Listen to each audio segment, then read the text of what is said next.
We heard of execution. We heard of let's be a doer of the word. Let's break that down strategically. How do I become a doer of the word? How do I execute? It's not just watching the motivational videos. It's not just listening to the sermons.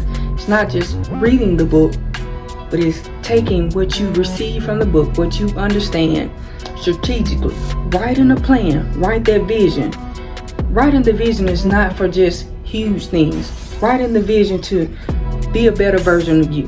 Writing the vision of restoring a relationship, making a relationship better, getting a GED, a degree, maybe even just writing the commitment down to be on time for your job. That's execution. That's being a doer of a word. Let's get it this week.